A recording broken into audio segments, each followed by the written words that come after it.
Okay, good evening and Happy New Year, everyone. Welcome to the first overview and scrutiny meeting of 2021.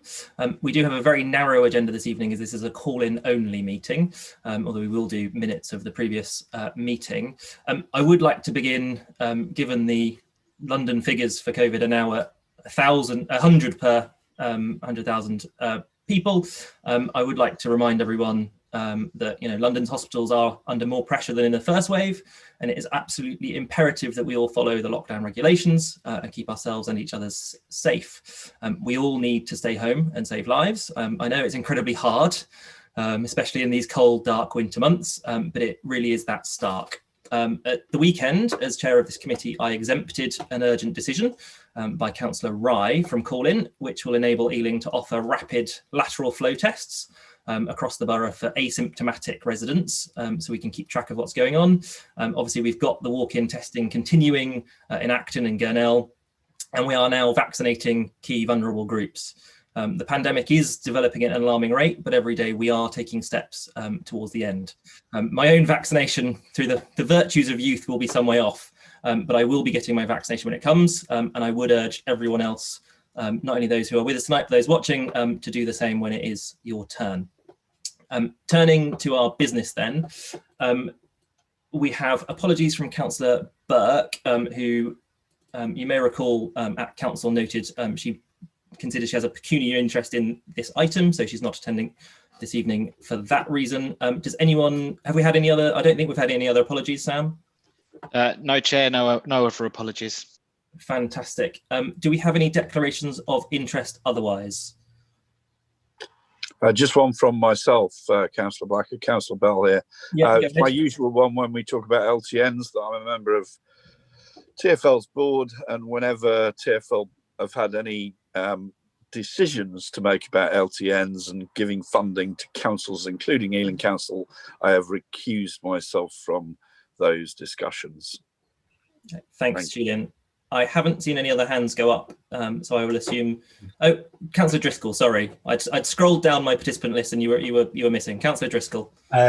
Yes, I've said it at other meetings that I live in or close to an LTN. So while I don't regard it as pecuniary in that it will affect my house property, but just to declare that I live geographically in or close to an LTN. Thanks. Councillor Dabrowska. Yes, and on a similar note, I live in the LTN, but for the same reason, I don't think it's pecuniary. Thank you. Thanks. And Councillor Rooney, I suspect, is going to be similar as well. Yes, thank you, Chair. Yes, it's the same as well. I live in an LTN area, but I don't think it's pecuniary interest.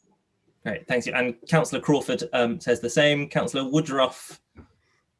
Yeah, it's more or less the same. I live in an LTN area. Might be affected by Swinkham Avenue, but that's a Hounslow problem. That's a Hounslow decision rather than Ealing one. Great, thank you, everyone. Yeah, sorry, if I may as well. I don't seem to have a hands up function at the moment on Zoom for some reason. But yes, just the same as the others have declared there. Myself and Councillor Woodruff live quite close to each other, so Swinkham Avenue is particularly close to me and probably more directly affecting, but that is Hounslow. So. Great, thank you. And Councillor Rooney, if you could just unraise your hand, that would be great, or I will get confused a bit later on. Sorry, Chair, I'm just trying to find the button. It seems to have disappeared, but yes, I'll work on that thing. Councillor Crawford. Yeah, just for clarity, it's that I live near to the LTN 25. I don't live inside it, but and I don't consider it pecuniary because I don't own my property. But I wanted it to be noted for the purposes of this meeting for all the participants and people watching. Thank you. Great, thanks, Dan. There is no one else, so we'll move on. There are no urgent matters. There aren't any matters to be considered in private. Can we turn then to the minutes of the meeting of 3rd of December, which will be familiar to most of you because we're going to discuss the same report, some of the same issues again. Are there any comments on the minutes of the 3rd of December meeting? Yeah, I'm happy to agree them. Fantastic. If no one else objects to that or puts their hand up otherwise, I'm happy to then say that kind of virtually sign those, Sam, and have those as the record of the December meeting. Councillor Roscoe's got her hand up. Oh, sorry. Yes, I'm Just a quick one, Josh. Minutes on one screen and then Zoom on another. It's Lorna O'Driscoll, not Laura O'Driscoll. Just a typo. Ah, fab. I'm sure, Sam, we can correct that and make sure we've got Lorna's name right. Great, thank you. Yeah, happy to do so, Chair. I can do that before you sign them. Great, thank you. We move then to our only substantive item, the call-in of the December 2020 Cabinet Report, COVID Emergency Low Traffic Neighbourhoods LTN's Interim Assessment. I think we may want to get snappier titles for our reports. This is our first call-in under the new arrangements, which we agreed last year. And obviously members are aware, but those watching may not be, that a call-in is a somewhat different kind of meeting to the discussion we held on the same subject at the beginning of December. We have a constitutional role looking at the decision-making process. And I do want to stress that the call-in is of the December report and the decisions in that report, not any previous decisions or other decisions that Cabinet has taken in other reports. So I would ask everyone contributing to keep the questions and comments focused on that report and its recommendations. We do follow a set format on how we operate the call-in meetings as follows. We will have speeches from those calling in and then a response from the Cabinet members. This evening we do have contributions from a ward member. We then move on to the questions part of the meeting, and questions only, please, members, as always. We then have summary remarks from those calling in and from the portfolio holders. And after that, we will kick the Cabinet members off the call and the committee will debate whether to uphold the decision or to refer back to Cabinet.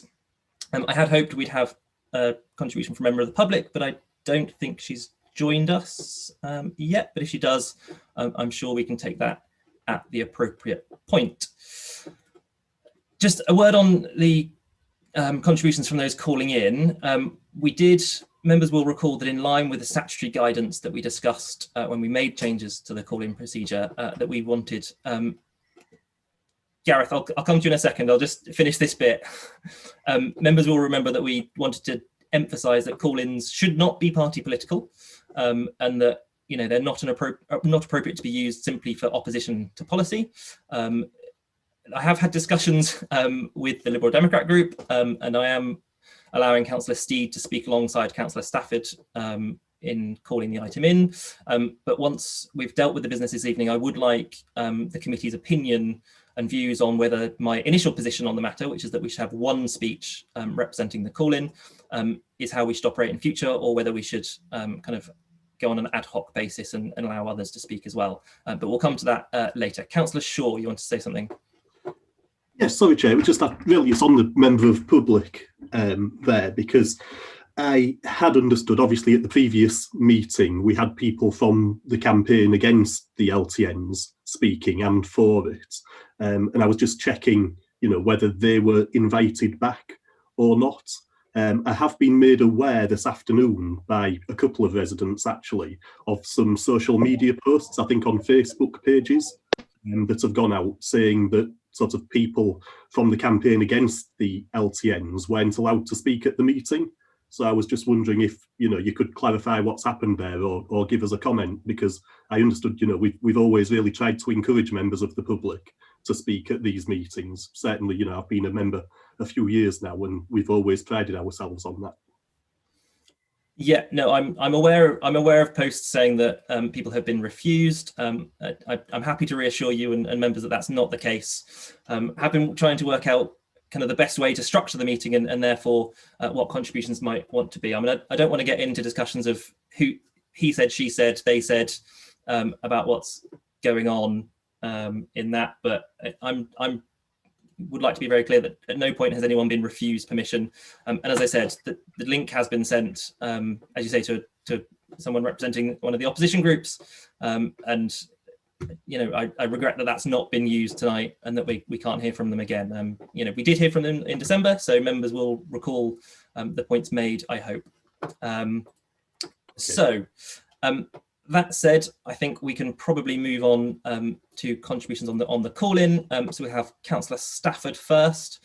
and followed by Councillor Steed, and both have been told they can have up to 5 minutes. I would remind them that we have discussed this before. We've discussed this in December. We've obviously heard contributions at Cabinet in December. So as brief and to the point as you possibly can be within your time. Councillor Stafford, if you are ready to go. Thank you, Chairman. Good evening and Happy New Year to you and the committee. Yes, we, under the new rules, have 6 councillors have called this in, and I am going to speak on behalf of those 6 councillors, notwithstanding what you've just said about Councillor Steed. I think it's worth restating at the very beginning, though, and I think it refers back to the call-in rules, which talks about proportionality. We neither believe that the introduction of these LTNs is a proportionate response to the perceived problem, and more importantly, that having seen the evidence of the nearly 6 months now of LTNs, that a proportionate response at the Cabinet meeting in December should have been to remove all the LTNs immediately and in terms of that call-in. So we think that would have been a proportionate response to the overwhelmingly negative feedback that these LTNs have received, and it's stark in the Cabinet report. And I think what surprised and concerned so many of us listening to that Cabinet meeting was how quickly the concerns of residents were dismissed, and indeed in many cases not even heard. So we would be asking Cabinet, if you were minded to send this back, to remove the LTNs due to their overwhelmingly negative feedback. I want to focus on a few areas, and not all of them that have been called in, because I'm sure others will cover them. But first of all, one of the other areas we felt Cabinet did not take sufficient notice of the report was congestion and the corollary of pollution on the boundary roads. The Scoot data is very clear that the Uxbridge Road and the Boston Road have seen significant increases in traffic at the point when the LTNs were introduced. And there must be, and both anecdotal evidence shows that there is an increase in congestion and pollution because of that. And again, that was completely glossed over and ignored at the Cabinet meeting. Furthermore, there was, I would say, to give it to be polite, a pithy summary of the concerns of residents in the report. Given the thousands of people who have responded on both by the official and unofficial routes to the council, such as the Commonplace website, the Cabinet simply did not receive the amount of information that it required to make an appropriate decision here. We heard, and you heard, both at Cabinet and at your last scrutiny meeting, the real concerns, the real problems and the real issues caused by these LTNs, none of which was reflected in any substantial way in the Cabinet report. And I don't believe the Cabinet was given the full information in order to make that decision. And we should see the full information for Cabinet to be able to make a decision on this. Moving on, and I think Councillor Milliken will touch on this more, but again, we were told at Cabinet that full consultation had happened with other boroughs, most specifically Hounslow, and of course with all the emergency services. Now we know from new freedom of information requests that have come out since that meeting that Hounslow wasn't actually officially consulted until way into September, long after many of these LTNs were introduced. So consultation didn't happen with Hounslow about that. And for the emergency vehicles, we all know the absolute farce of the London Ambulance Service not being consulted at the start. But we've also seen the London Fire Brigade asking for bollards to be removed, and they haven't been in a timely manner. Months later, bollards still haven't been removed. We've seen the police in there saying that they have been delayed by these. And we've seen that it's not just the removal of the bollards which would enable the emergency services to pass through. We have seen the diagonal blockades, even without bollards, means that some emergency vehicles can't get through. And there was a stark example of a fire engine that couldn't get through the diagonal blockade by the Forester pub just before Christmas. Again, none of this has been taken into account in this Cabinet report. It's not just about removing bollards for the emergency vehicles. There has to be a complete rethink of how vehicles can pass through those emergency vehicles can pass through the blockades, because it's not efficient. About 30 seconds left, Greg. Yeah, so I always want to pick up two final points then, Chair, if I may. The first one, I think you'll be very interested, is your recommendation that was removed, which was rejected. You made the very sensible recommendation that no new LTNs should be introduced until we'd seen the full outcome of these LTNs. And I think Cabinet was wrong to dismiss that. And for that matter alone, you should send it back, because we cannot go on their view, which is that, and they write, the rationale behind the whole programme was that LTNs in general were beneficial. Well, we don't operate on rationale. The Cabinet must make decisions based on facts, and the facts are that these LTNs have not been successful. And the final one is... Greg, you've hit 5 minutes, so very, very brief, please. Very briefly, on the blue badges. What we don't understand is if the Cabinet, and I think rightly accepts, that blue badge holders have a special need to access the borough without restriction, it seems odd to us that that's only effective in the area where they physically live.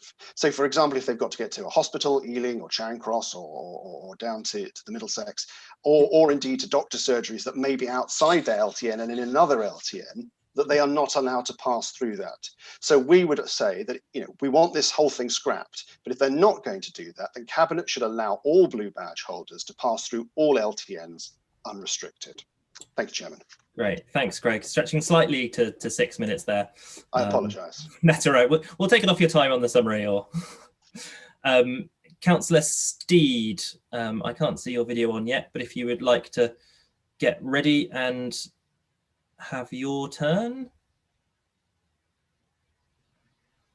I think he's been having some technical issues, but hopefully, hopefully he'll manage it soon. If not, he still says muted and no camera on my end. If not, we'll have to see that he's tried to join twice and he's in the meeting twice, and his second one he's joined. No, he's in there once now, but he has tried to join twice. He joined earlier on, and he wasn't. The audio wasn't working. The video was working, but not the audio. So he's tried again, but it still doesn't look like he's. Okay, so what I suggest then is we go to the portfolio holder, which will be Councillor Anand, if you're ready, Jasbir. And if Andrew does get back, we will hear from him. If we end up too far down, we might want to if we get into discussion and he's not been able to get back, then we'll probably just have to skip him for this evening, unfortunately. But Councillor Anand, I will obviously, if Andrew does come back, I will give you an opportunity to respond to what he says as well. So Councillor Anand then on behalf of Cabinet, and again, 5 minutes, please. Oh, Councillor Steed has just, sorry, Jasbir. I can now see Councillor Steed. Okay. Are you ready and able to get going? Can you hear me, Josh? Yes, I can. Okay, all right. Sorry about that. I don't know what's happened, but anyway, thanks for bearing with me. We were just about to move on, but if you'd like to go now, then you can have your 5 minutes. I'm not sure if you've got a visual. Have you got a visual on me or not? Yes. Oh, okay. Lucky you. Okay, here we go. Okay, Josh, Councillor Becker, I'm grateful to the Chair for the opportunity to speak at the meeting tonight. I hope going forward a suitable arrangement can be agreed to allow all views to be heard at future OSC meetings. My ward, Salford Ward, does not have any LTNs, as I think some of you may well be aware. There have been restrictions on Fisher's Lane, which at times has been discussed in various council meetings about LTNs, as it was introduced as part of the initial response to Grant Chapp's directive.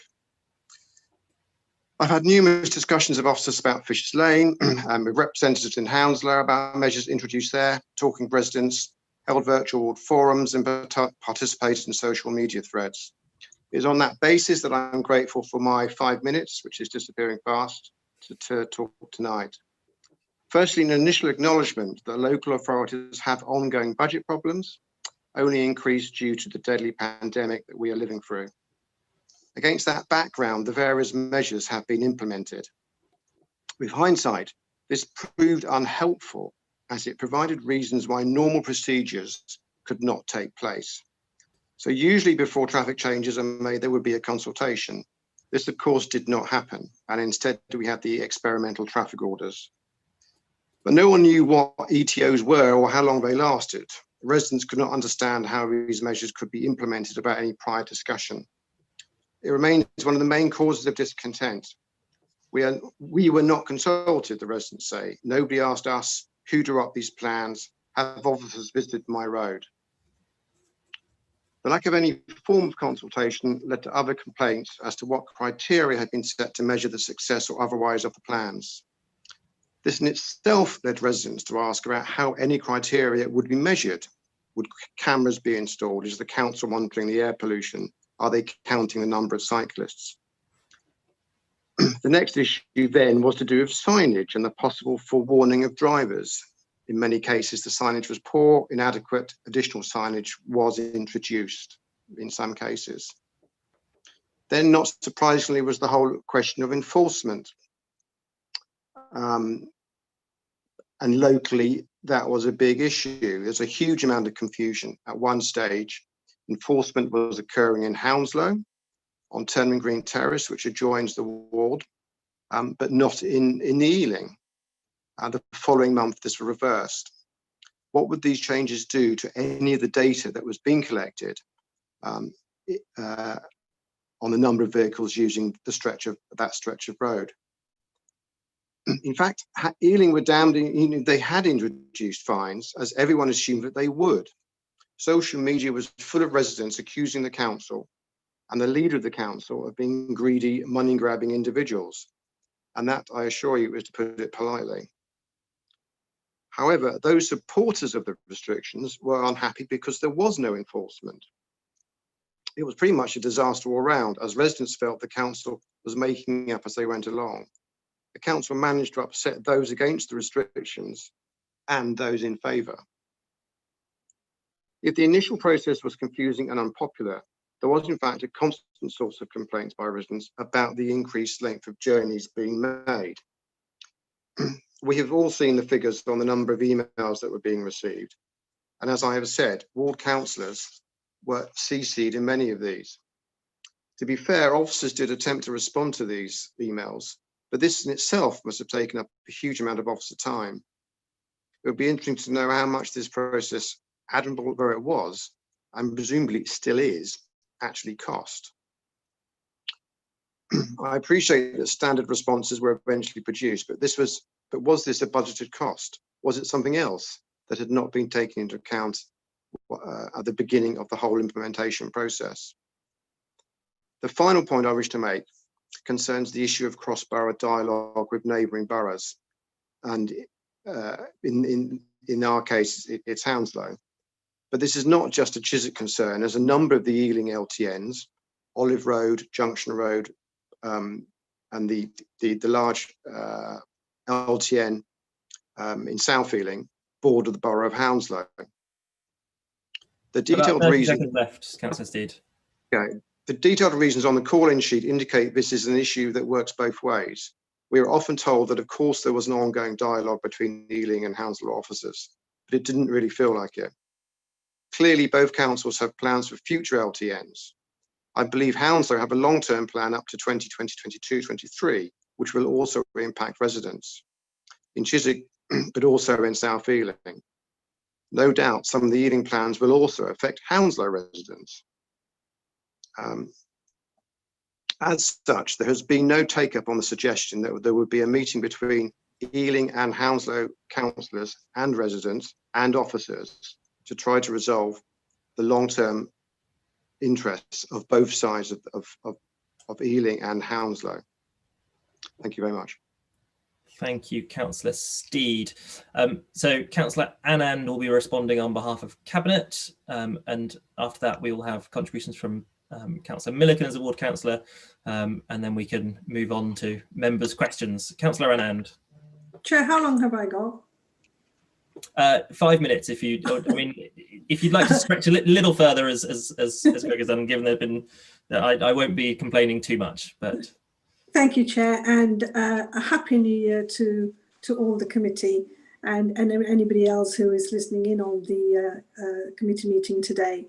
Chair, first of all, thank you. And may I begin by again thanking the committee for the valuable session that we had with you before the December Cabinet, which was in regards to the interim assessment report.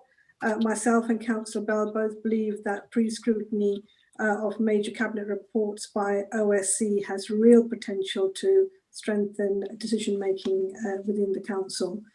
Chair, the recommendations that this committee provided in regards to this report reflected the issues that were raised by both members of the committee and of the public, and I'm pleased that Cabinet was able to accept almost all of them. Where necessary, actions have been identified with officers to ensure that the accepted recommendations are implemented. Given the length and helpful session last month, Chair, and the pre-scrutiny opportunity provided, it is perhaps slightly surprising that the opposition parties have chosen to call this Cabinet decision in, but that is, of course, is their right. The call in has, of course, meant that we have not been able to advance with the planned changes to the trial low traffic neighbourhoods, including the introduction of exemptions for blue badge holders. But however, I can assure the committee that if they decide not to uphold this call in, we're in a position to progress swiftly to implement those changes. And I want to respond briefly on the points of the call-in that address issues that arise from the interim assessment December Cabinet report, as that is the subject of tonight's consideration, Chair. Firstly, the opposition asked to fully consider issues of congestion and pollution on boundary roads. The sources of data that will be used to inform the final report for this are set out in Appendix A, sections 1.3 and 1.4 of the Cabinet report. As this committee recommended and Cabinet is happily accepted, the final reports will include comparison data with areas away from any of the trial LTNs. Secondly, on impacts on local communities, Chair, as we discussed, this will again be addressed in the final reports as it is set out in section 2.5 of the Cabinet report. There will be additional surveys of residents and businesses in the area. We will potentially include focus groups, incorporating those identified as protected groups in the equalities impact assessment. Thirdly, on response to resident feedback, we of course accept that these schemes were introduced at speed in line with clear guidance from government. I don't accept that there has been any lack of transparency in the process. We have gone above and beyond in providing channels for feedback with the Commonplace platform sitting alongside traditional channels.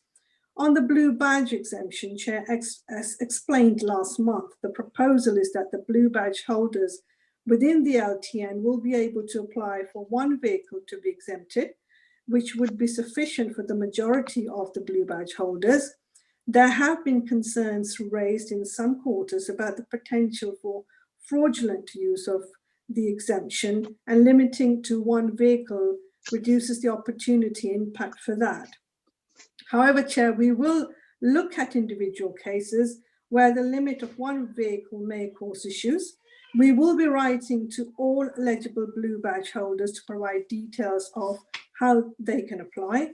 On emergency vehicles, I should firstly point out, Chair, that there have been no reports made to us by the emergency services of vehicles exceeding their response times, where filters were identified by emergency services as problematic.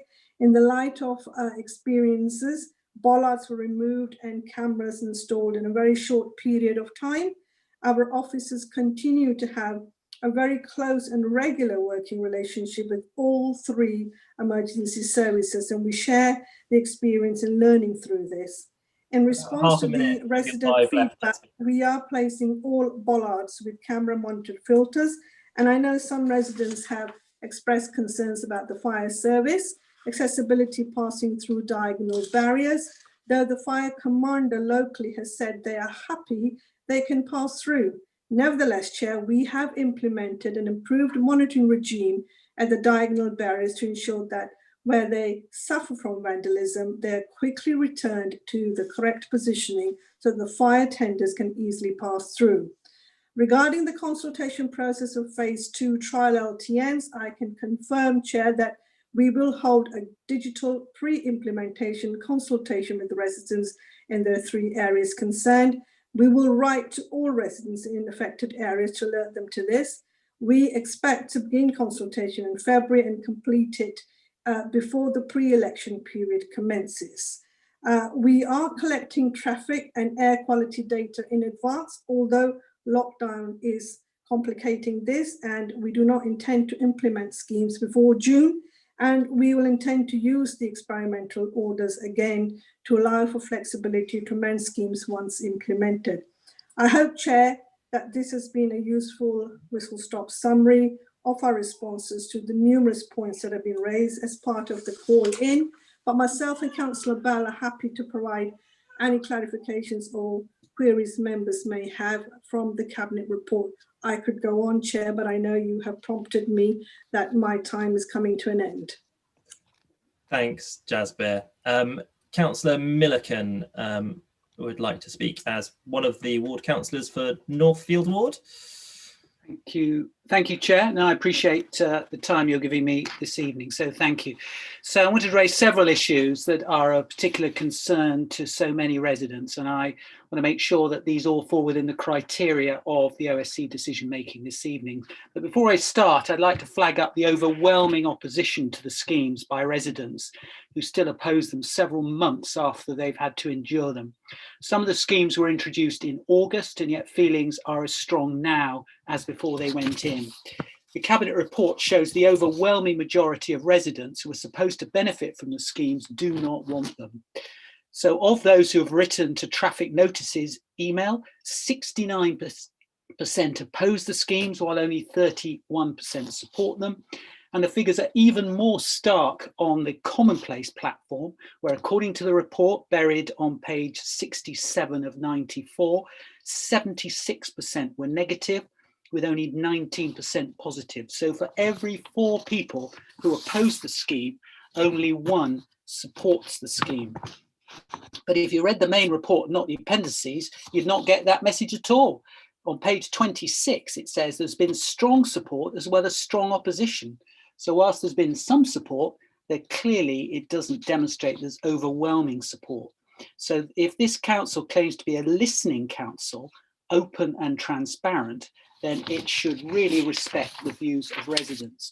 So let me now pick up just 3 issues, I'll be as brief as I can, which are causing so much anguish, all mentioned in the report. So firstly, the barriers quite literally divide a community in 2. If you don't live there, it's hard to conceive of the anger and dismay that the barriers create right through the middle of their neighbourhood.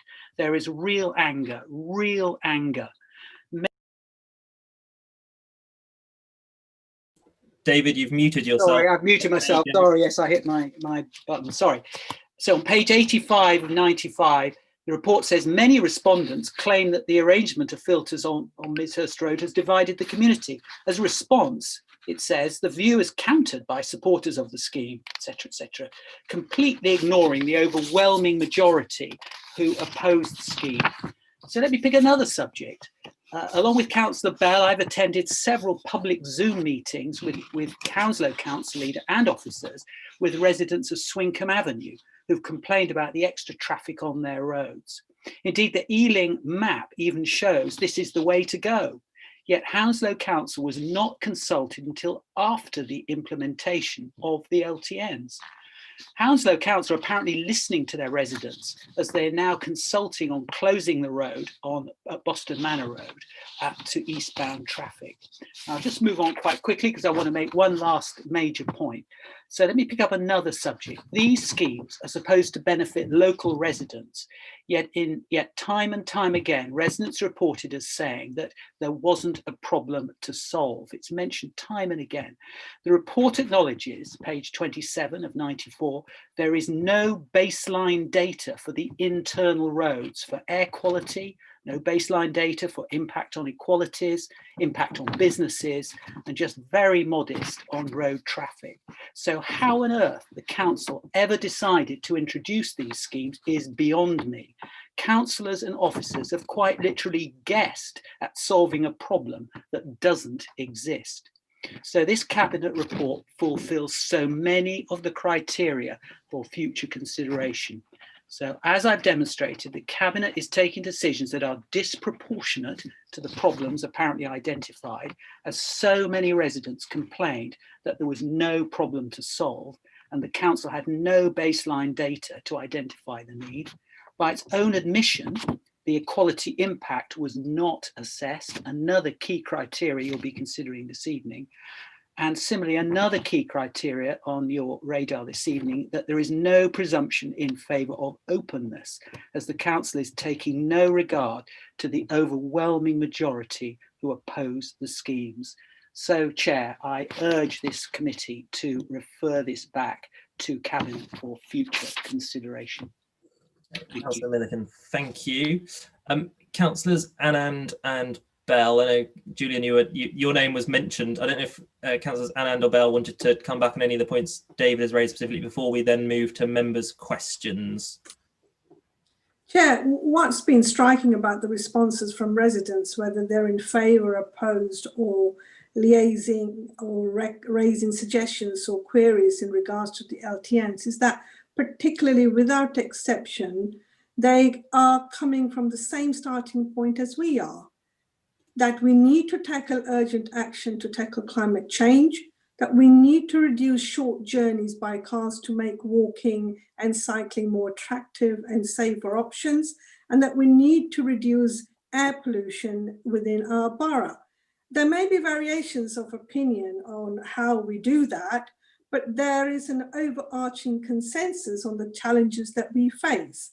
LTNs or similar schemes under different names have a long history of being used to address these issues in Ealing across London and are in a mainstay of transport and urban planning in much of Europe. So I'm not going to beat about the bush, Chair. These have proved to be controversial schemes. We absolutely acknowledge that many residents have petitioned, written and demonstrated, but just as many have appreciated the removal of through traffic from their roads, making them quieter and safer places to live.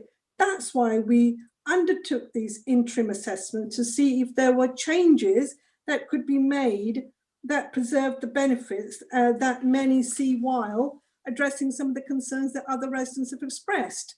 So I basically think that it's going to take some time for these measures to be put into place and for the traffic to settle.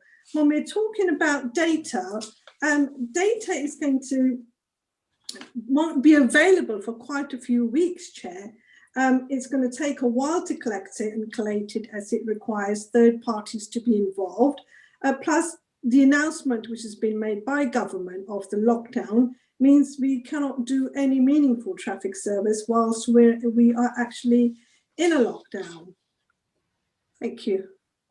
Right, thank you, Councillor Anand.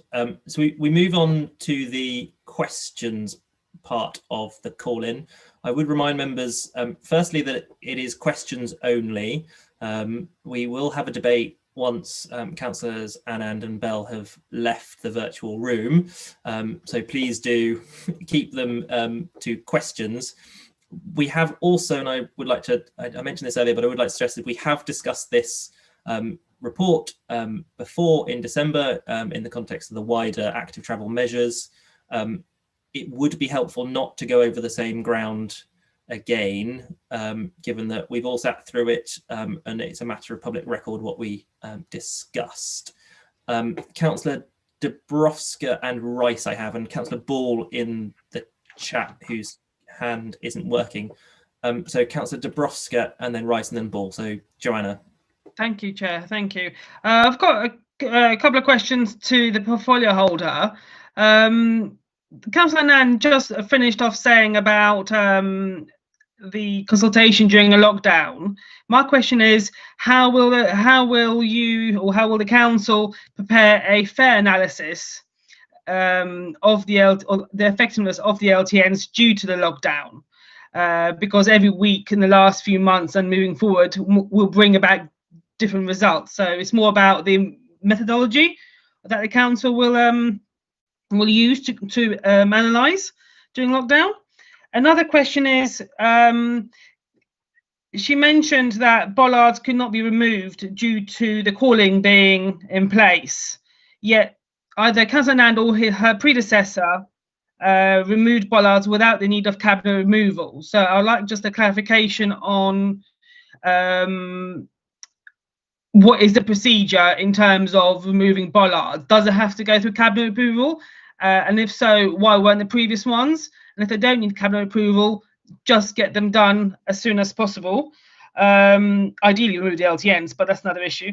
And then a further small question is, Councillor Nand may be aware of the recent issue of a bollard being padlocked by a third party. We don't know who it was. One of the residents actually contacted me. I contacted Tony Singh, who agreed for the residents to actually break with bolt cutters or otherwise the padlock. So my question to Councillor Nand is, will the council constantly monitor any abuse or vandalism to such a bollard to prevent or not to prevent emergency services utilising access through the bollards? Because if a bollard is vandalised, how do the emergency services get through? So will the council monitor until they are removed? Thank you. Okay, I think 3 questions there. I mean, let's try and keep them very focused on the decisions made in the report, because that's what we're discussing. They're all related, I think, there, Joanna, just about. Some more tangentially than others. It was in response to the property holders' response. Yeah, absolutely. Councillor Anand Bell, did you want to pick those, I think, 3 questions up? Chair, if I may come in, and I'm sure if I miss anything, Councillor Bell would join in. Chair, it is going to be a very fair consultation. It will be a fair analysis. While there is a lockdown, we are engaging with our residents via Common Place, via emails, and also via WhatsApp, by videos that are being sent to us on some of the issues that they're raising with us. So it is going to be a very fair consultation.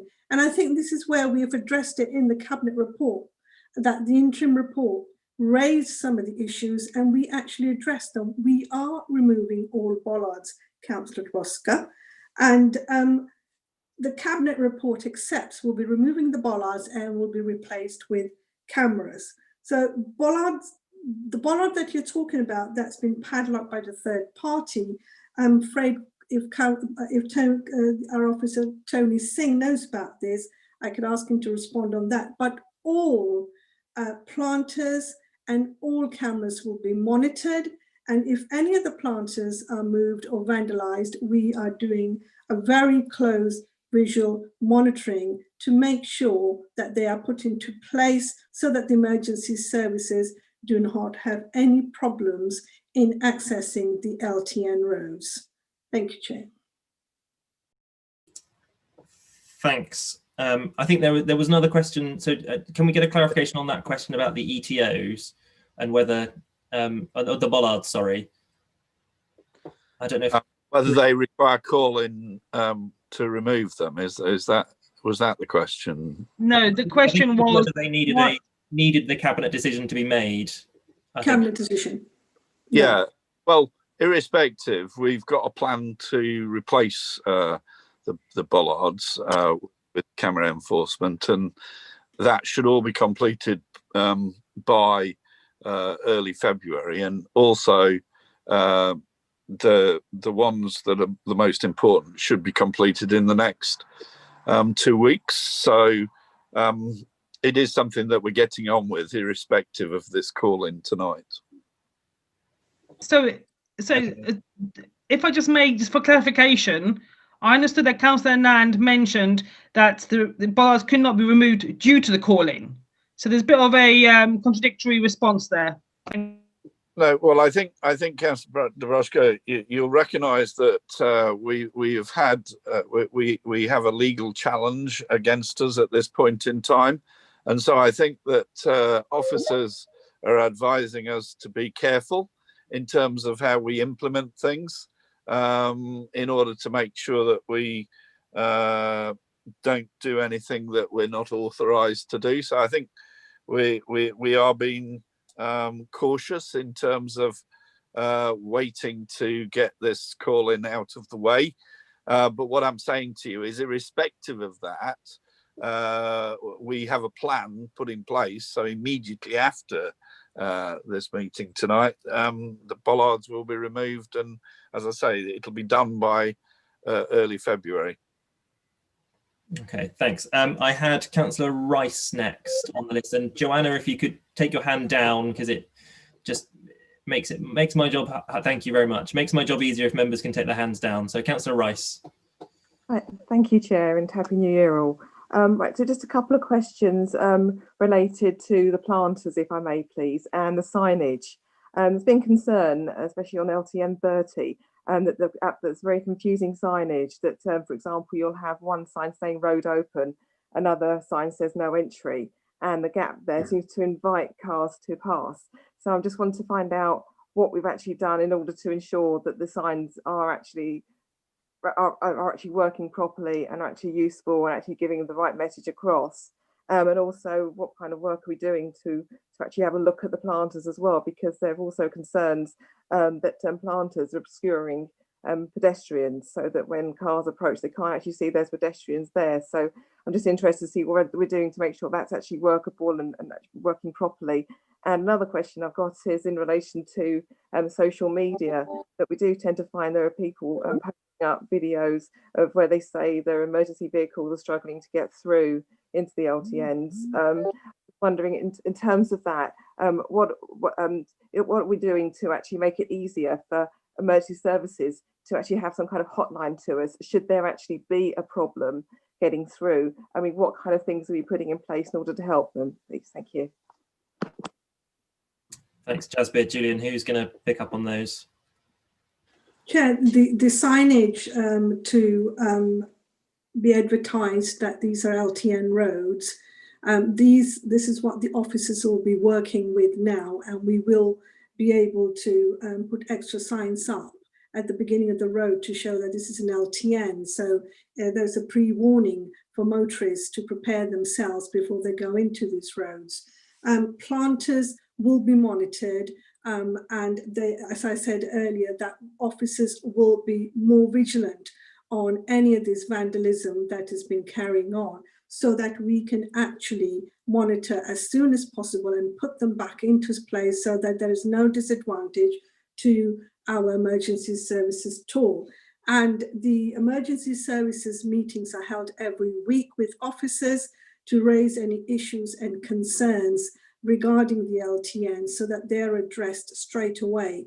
I believe that because of Christmas, there hasn't been a meeting, and there will be one this coming few days with emergency services to make sure that there are no real issues that are causing problems to their response times, and also that the London Fire Brigade are able to get through the diagonal planters. Thanks, Jasbir. Councillor Ball was next, and then I've got Councillors Rooney, Woodruff, Driscoll and Shaw waiting. So Councillor Ball. Thank you.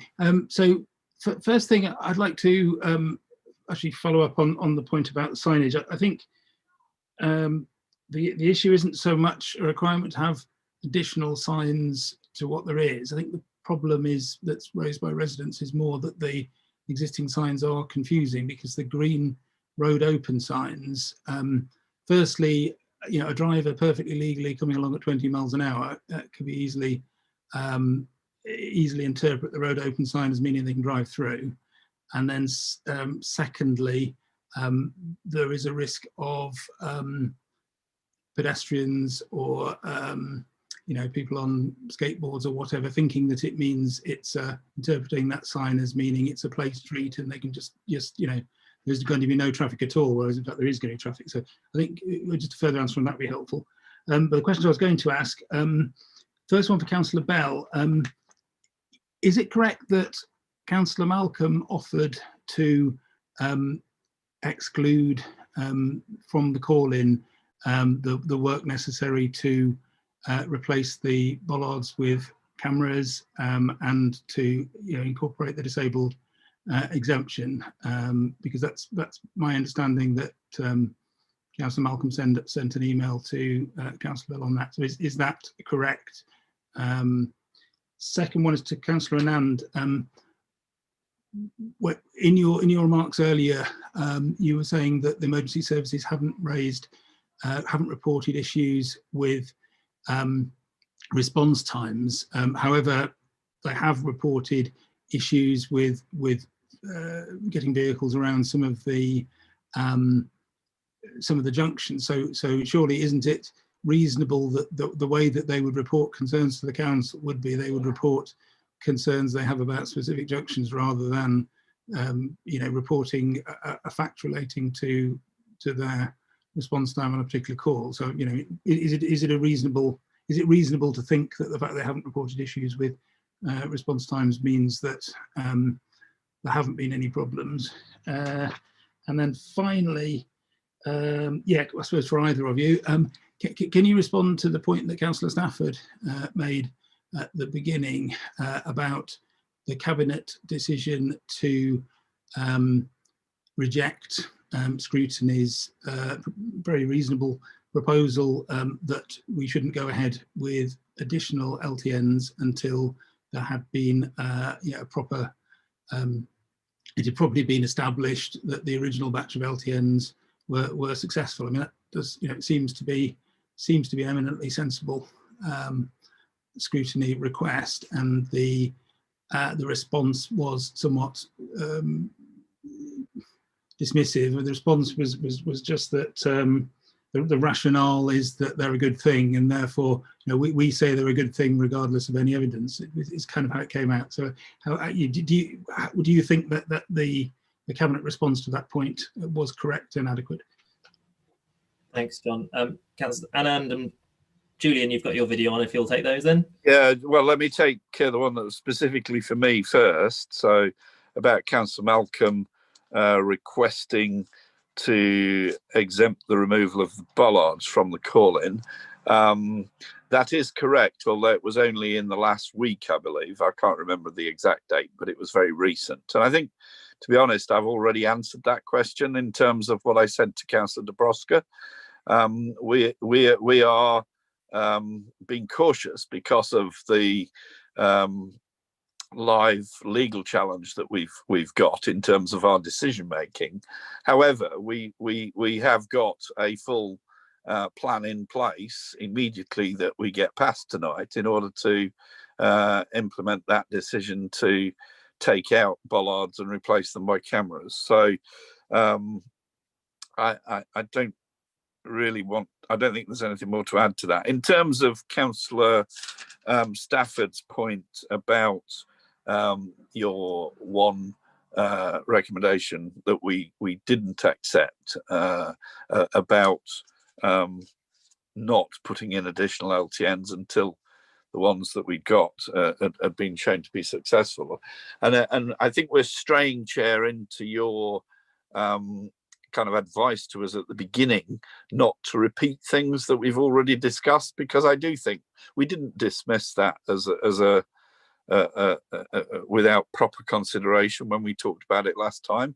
We did say that we understood the spirit of what you were saying, but on the other hand, there were situations where all potential LTNs are unique, and I recall talking about the East Acton proposed LTN where residents are vociferously and actively campaigning for it, and I don't think we should deny any resident group or resident singular the opportunity to put in LTNs, because they are a live experimental traffic order, as we all know. So we find out the unique situation of one LTN as we go through it, but we shouldn't stop doing it because we don't know the outcome of the ones that we're doing.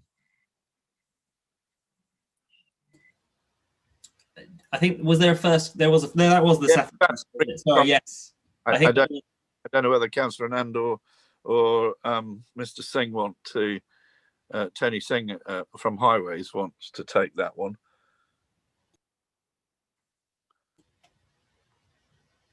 It appears not. So yeah, the other sorry, no, I think Tony has now unmuted. Tony, do you want to? I have. Good evening, everyone. If it's in reference to the signing being in confusion, I've sort of indicated, yes, there is the regulatory signs that are in place.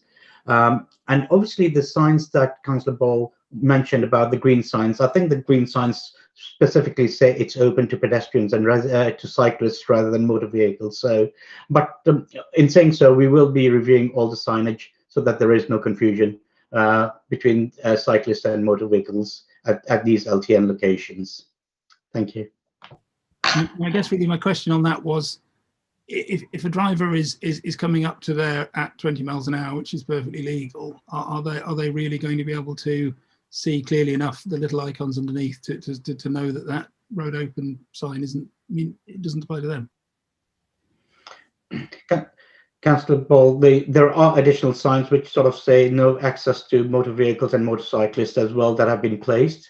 So we've got those regulatory signs as well as other signs which sort of say no, only open to cyclists and pedestrians. Like I sort of said, we have done some safety audits in the area, and if there is anything additional that the safety auditors will pick up, we will review those signage and take any recommendations from them. Thanks, Tony. John, very briefly, because I think that is all the questions responded to. At least. No. So there was one. The one other question was about emergency services. Whether we would expect emergency services to come back and report their target times being breached, or not. Chair, our officers continue to have a very close and regular working relationship with all the three emergency services, and we share the experiences and we're learning through this. So I'm absolutely sure if there were any concerns on missing the response time, we would get to know about them, and we would have to work around those issues to make sure that the response times are not missed, because it is very important that we take these issues seriously for the safety and the well-being of our residents. Thanks, Jasbet. Councillor Rooney. Thank you, Chair. Sorry, my camera's just frozen. Your audio is not very good either at the moment. I don't know if it will get better when your video is on. Okay, sorry, but can you hear me okay? Not terribly well. It may just be me, but it may be others. Try again.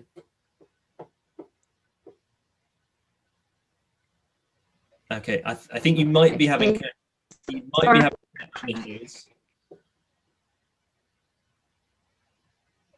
I can't hear, and your video is stuttering. If we go to Councillor Woodruff, and I don't know if you want to try and sort your connection issues out. So Simon, did you want to go? Oh, sorry. Yes. Shall I? Well, just one detail. We're talking about Swinkham. I don't think any of Swinkham is actually in Ealing. I think it's all entirely in Hounslow. What I was asking, I understood from the last time that because this whole trial, 6 months trial, has been delayed, I think, until tonight's meeting. So I think we're going to have a 6 months trial. Does that start from tomorrow, or if we reject it, then maybe not for a while? When does the trial actually start? And thirdly, just a few words about the monitoring of air quality. Is that being done by our people, or are we getting other people in to do it? I think at the end of the day, the results on air quality might be quite significant. Thanks, Simon. Jasbir, Julian.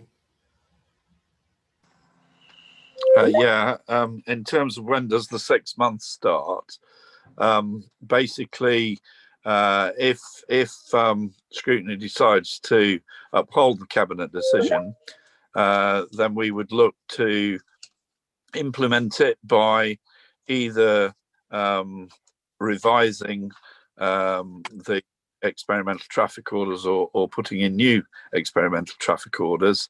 And from the moment that was done, then there would be a further 6 month period from when those revised ETOs start. So I would imagine that that would be sometime this month, and as quickly as we can do it after tonight.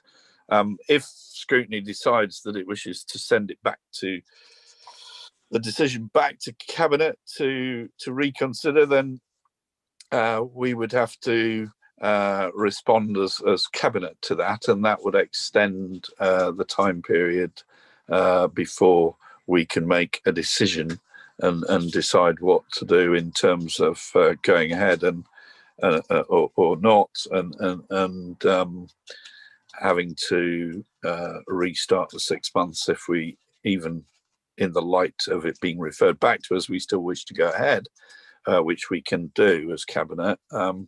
There would be a delay before we could start that process that I've just explained. Thanks. Chair, I did say earlier that on the data to be collected, it requires third parties to be involved. So it does take a while to order the data, and third parties will be involved. Thanks, Jasbir. Sarah, did you want to try again? Yes, thank you, Chair, and sorry about the connection issues. I just have a quick question for Councillor Anand. So you talked about the exemptions for blue badge holders, that they'll be considered on a case-by-case basis. Please, could you kindly clarify how this position will be communicated to residents? Thank you. Thanks, Sarah. Connection much better. Jasbir, I think you're unmuting. Chair, we will be writing to all the blue badge holders within our LTNs. There will be an online application, but we will be sending out forms to our blue badge holders who might find it difficult or are not able to use the internet or do not have access to the internet. So there will be an application process that will be set out for the blue badge holders to go through, and the form will also have a telephone number if the blue badge holder residents are experiencing any difficulties, so that we can guide them through the process swiftly so they're able to register their exemption. Thanks, Jasbir. Councillor Driscoll has been waiting patiently. And then it's Councillor Shaw, and then Councillor Costigan's the last hand up I have. So if you would like to add questions at this point, please do get your hands up now before we decide we need to move on. So Councillor Driscoll. Thanks, Chair. To clarify one of the points that's being called as part of the call-in, which talked about the liaison with neighbouring boroughs. I mean, Northfield Ward shares the boundary with Hounslow, and we have 2 connected LTNs that have been impacted. So the Clayponds Estate LTN in Hounslow connects with the Northfields Ward, and the Junction Road LTN 32 connects with Whitestyles and LTN in Hounslow. And I know there was liaison between the development of those proposals, and I know when I spoke to officers about the development of Junction Road LTN 32 that officers in Ealing were speaking, because there's a physical connection and a physical link up of the roads, and they're designed to work in sync. So there's clearly is a history of connections and meetings between the boroughs. So is it the fact that Swindon, because it's got no physical implementation of physical infrastructure from Ealing, that's why I don't know what happened with the connection there or the discussions with Hounslow. So it would be helpful to get that information. That would be very helpful. So I just realised my camera wasn't on. I might have switched it off instead of switching it on. So it would be helpful to clarify that. And I've attended several meetings with Hounslow, with councillors from all Northfield Ward councillors and officers from Hounslow and Ealing. So I know that work is underway, so it's good to acknowledge that, but be grateful to just clarify that history and background. Thank you. Thanks, Paul. We did lose your video momentarily, but it was on when you started. Right. Councillor Bell, you are. Yeah. Because this was raised also by Councillor Steed and Councillor Milliken. And I didn't come back at that point, but I'm sure the officers can probably help us in terms of what officer consultation there has been between Ealing and Hounslow. But certainly I can tell the committee that I've had quite extensive consultation and discussions with councillors from Hounslow on primarily LTN 21. And also I'm trying to remember the other one's name now, the one that we've just talked about, the other one near the border, and so I've spoken to Councillor Steve Curran, Councillor Guy Lambert, and also Councillor Hanif Khan, who is Hounslow's portfolio holder and who is part of the London Council's Transport and Environment Committee. So we've had discussions all the way through this process with Hounslow from a political point of view. I don't know if the officers want to add to that in terms of their discussions that they've had, but I for one know that they have talked with them, as Councillor Driscoll's said, around the occupation lane clay ponds LTN, and indeed pre-implementation we had lots of conversations with them about Fisher's Lane because we had to coordinate it. Thanks, Julian. I did just confirm, yeah, Chris, from an officer point of view. Yes, so discussions, as Councillor Bell has indicated there, discussions did take place back when the schemes were first being developed before they were actually sent off to TfL as applications. Most of these were either by telephone or in kind of meetings. We have a number of meetings, either kind of regional or occasionally one-to-one as well. The issue I think that was raised was because FOIs were sent in, but FOIs were only able to provide written information that we actually do hold, and therefore some of the emails actually probably relate to much later. We were trying to do these things quite quickly. I think that's already been established, and therefore conversations were quicker than having an email going to, from, waiting for a response, etc., etc.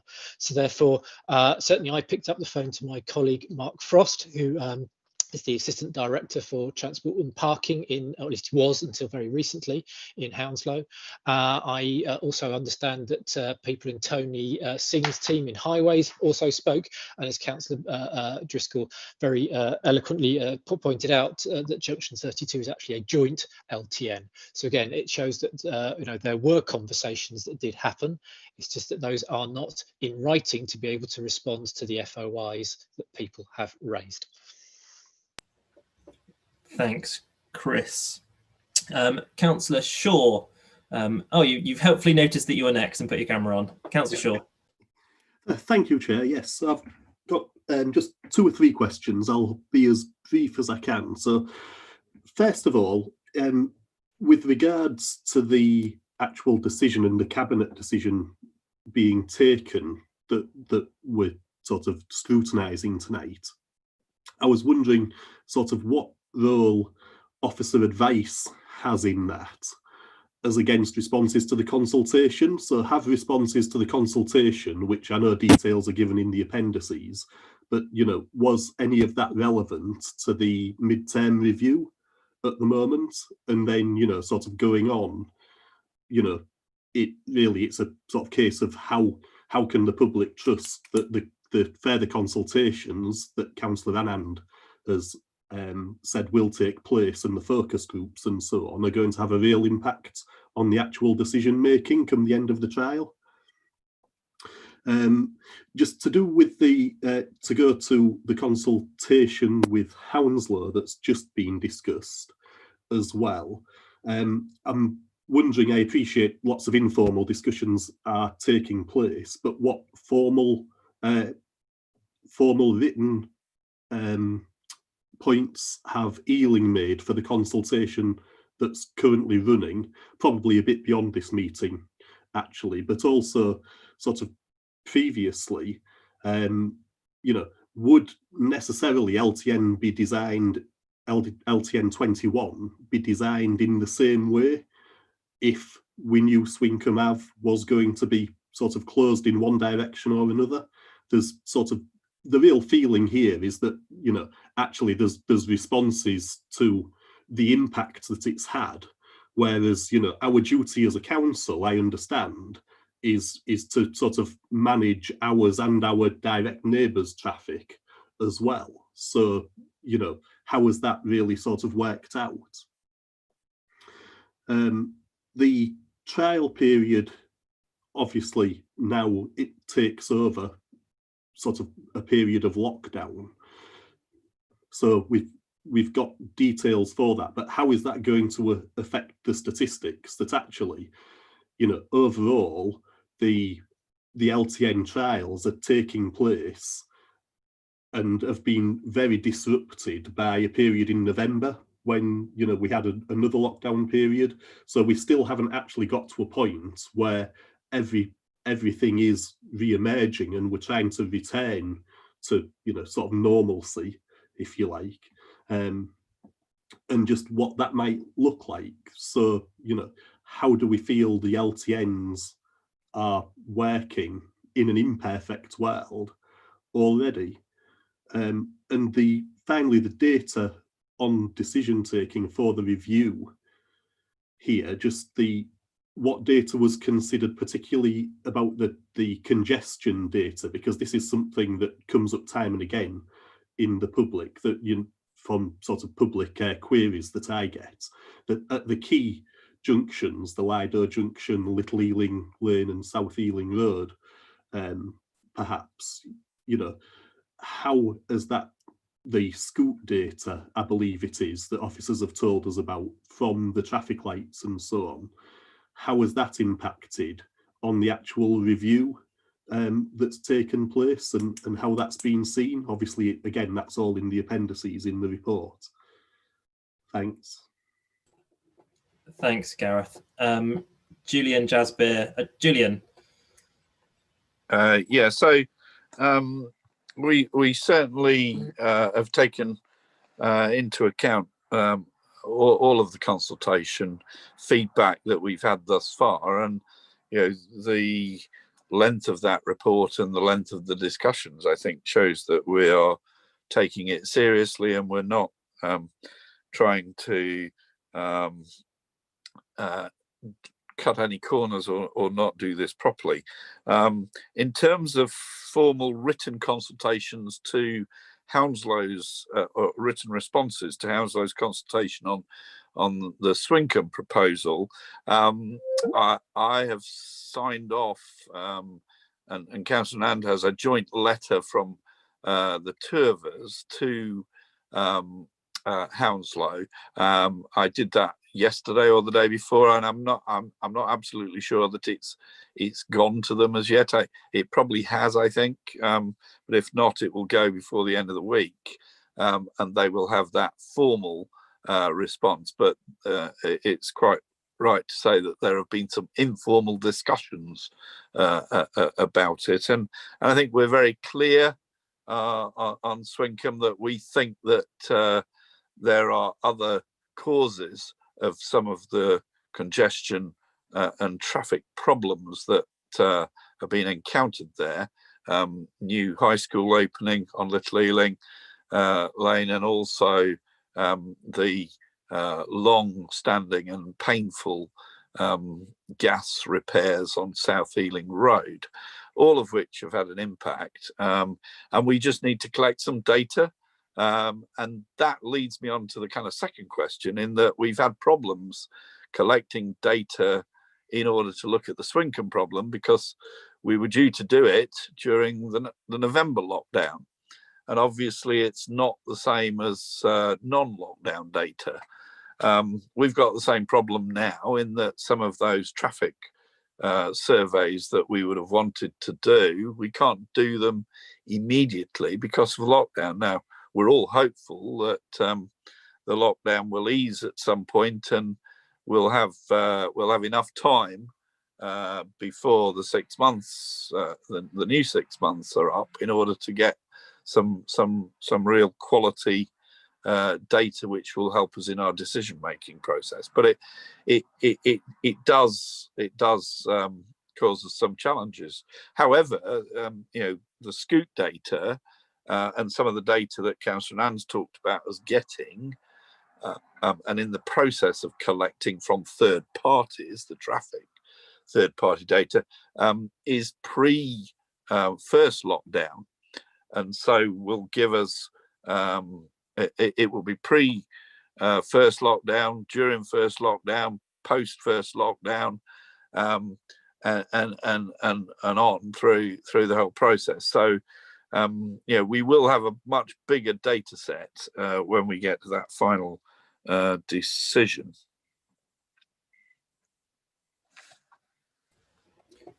Thanks. I think there was that question, I think, Gareth, asking about the weight of decision making and how much the public consultation is weighed against other factors. Yeah. Was reached. Yeah. So at the moment, we've still not got the full set. If you look at that table that's in the interim assessment cabinet report, although the Scoot data is included in the interim assessment, there's on the main boundary roads, there's still data that we don't have in that interim assessment that we will get for the final one. So you've got to have all the data in order to make decisions both at interim and at final. Now, obviously, it's difficult without the full data to make any decision to say, well, it's not working, we're going to pull it, we'll end the LTNs at the interim decision stage, because that's what the consultation may be saying to us. But we're looking at wider things. I don't think I can give you a full answer in terms of what's the weighting when we've only got partial sets of data to weigh against the consultation responses. And as I've said before, we're not going to treat this in the way that we would a CPZ and just have a clear yes or no majority for or against decision. There are all those other elements that are part of both the interim and the final decision that are in that table that I've talked about.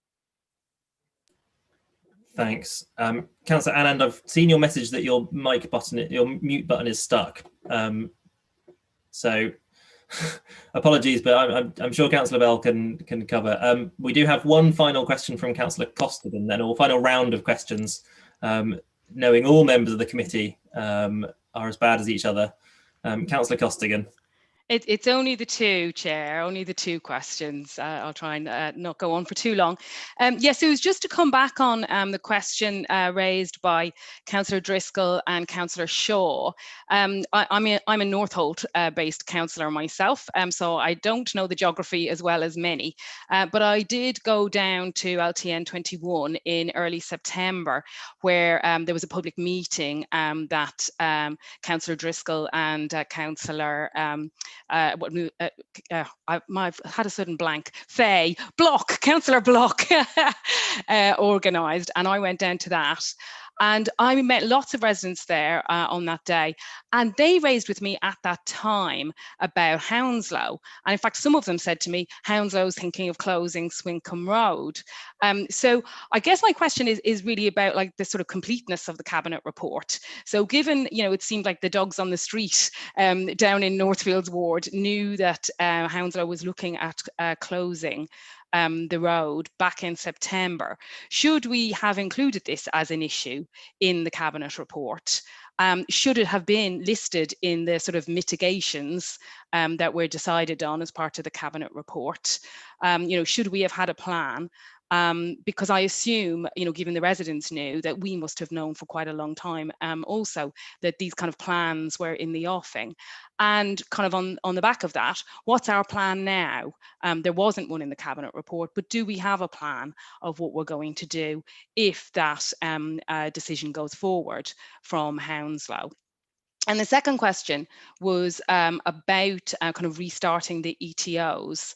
And I just wanted to get a great understanding of what we have to do next.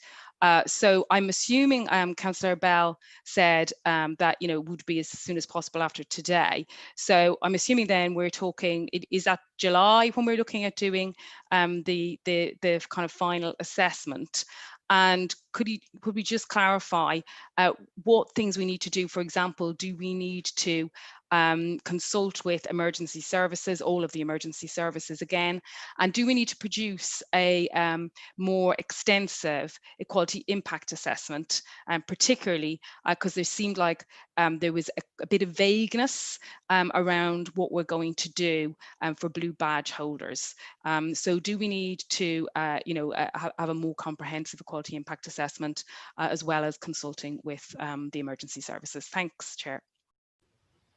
Thanks, Councillor Gosling. I would also actually, if I may, just tack a question onto that in terms of Swincolm and the blue badge exemption, how those would work together. So would we work with Hounslow to get the exemption for LTN 21 residents with blue badges, an exemption through Swincolm? Because I think that is something that they might well ask for. Councillor Bell. When the Cabinet report came, the only thing that had been agreed between Ealing and Hounslow regarding Swincolm was that there should be a HGV ban on Swincolm, and we all agreed with that. And it was only after the Cabinet meeting that then Hounslow made the decision to start a consultation about whether or not they would make it resident only from the Boston Road side, traffic going eastbound from there through Swincolm. So we've I think been engaged right from the beginning. We've known that this was something that we did need to engage with Hounslow about, and therefore, we've talked about the various meetings that Councillor Milliken and Councillor Block and Councillor Driscoll have been at with myself, with Hounslow residents and councillors and officers as well. So I do believe that we do have a grip of it, and that we will continue to work with Hounslow as per and from our position. As I've said, that letter that Councillor Anand and I have formally written to Hounslow about Swincolm, saying that we need to get the data in order to know what is causing the congestion. Because we don't believe that it is primarily due to any traffic from the LTN. Far from it. It's more to do with the new school and also the problems of all the roadworks on South Ealing Road and the junction at Pope's Lane and South Ealing Road. In terms of when the ETOs will be restarted, or in that we would have either new or changed ETOs, that will probably mean July or August, and that's what we said back in December in the cabinet meeting, that would be the likely timetable. So that's still the case.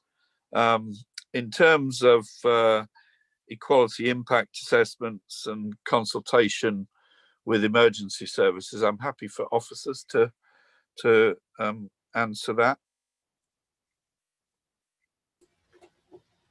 Thanks. I don't know if Chris or Tony wanted to come in on that, or Dipti. Okay, I'll step up. So in terms of emergency services, yes, they will be reconsulted. Although, as I think has been mentioned several times, we do actually have regular updates with them in any case, but there will also be a formal consultation with the emergency services and all other statutory bodies. The second question, I do apologise. I forgot what the second question was. Equality impact assessments. Equality impact assessment. Yeah. So as part of the an equalities impact assessment, or equalities analysis assessment is the new name for it, is actually a living document.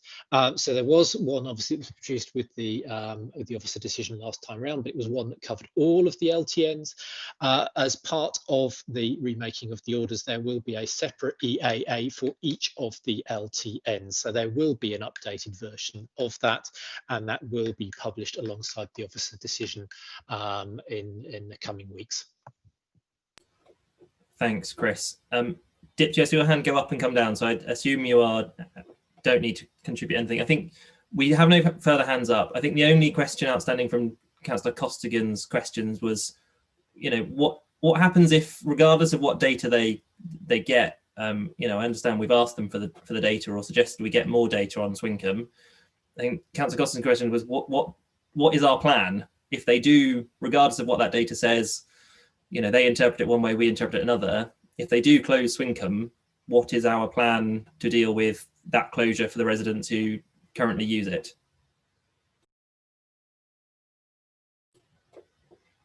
I don't know, Julian. This time, at this time we are working on it. Obviously, we were informed the week before Christmas, and so there's only actually been a very small number of working days between the time at which we were announced, because the consultation is strangely happening over the Christmas period.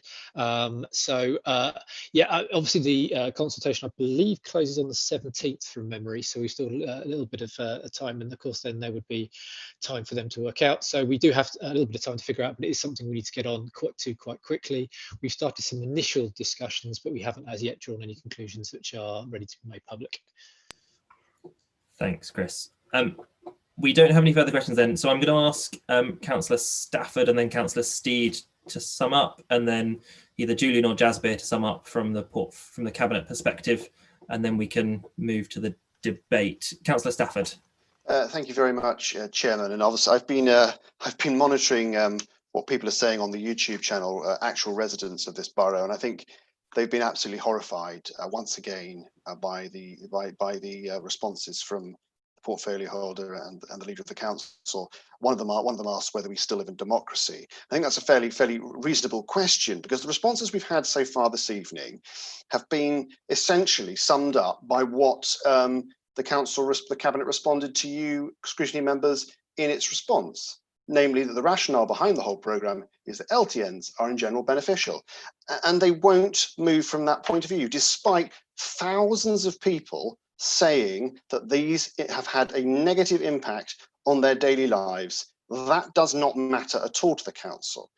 So when Councillor Anand says that there's going to be a fair consultation, how can any resident believe that when they have in good faith responded to the consultation and seen that their responses have been totally dismissed by the council.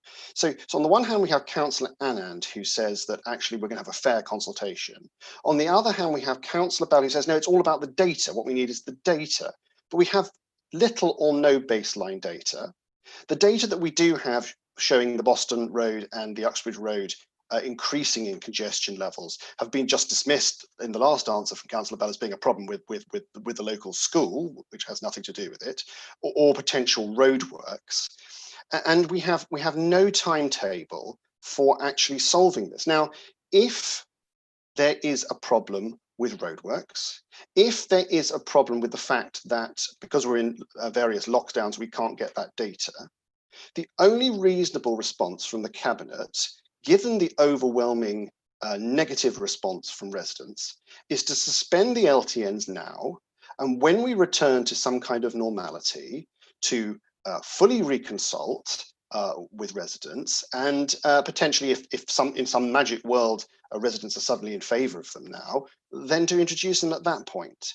But the reality is the council doesn't want to do that. It's fixated on having these LTNs.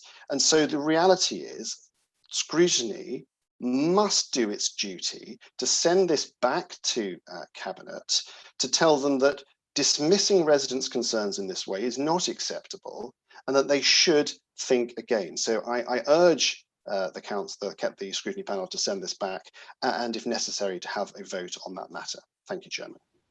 Thanks, Greg. Councillor Steed.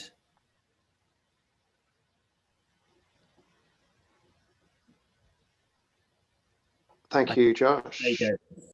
Am I there? Okay, all I can see is Greg actually at the moment, but lovely as that may be. But hey, okay, so it's quite clear that reading the Cabinet reports and the comments that come from the committee and the huge amount of feedback that we've all had from residents, that the LTNs have been an incredibly diverse issue that to some extent has been acknowledged in the reports, but I don't think it is acknowledged enough. Many comments have not been terribly well informed. There's been some confusion with LTNs and other restrictions that have been implemented. But sort of picking up on one of the points that Councillor Stafford made, some of the opinions have been really quite extreme. So, I mean, apparently living in Ealing now is similar to living in North Korea. I've seen comments that Hounslow Council is run by the Stasi. These, I think, generally are not terribly helpful, but they do indicate the level of frustration and anger felt by very many residents in Ealing. And it's incredibly regrettable because, in theory, all local politicians and a large percentage of the population have concerns about the environment and are in favour of measures to combat climate change. So if that is the case, why is it that there is so much anger about these LTNs? And I'd suggest that, unfortunately, the council have gone about the whole introduction the wrong way. They haven't been helped by the original directive by the Department of Transport, which was confusing and encouraged bids to come in as quickly as possible. And there's no doubt that officers in Ealing and elsewhere dusted down old plans and hastily produced new plans to obtain the funds to implement schemes that otherwise would have little or no chance of being funded in the current environment.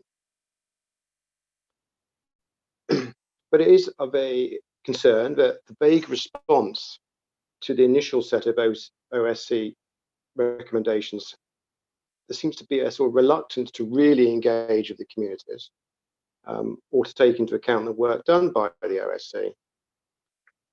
Rather, it appears that the council is adopting a policy of basically it's full steam ahead.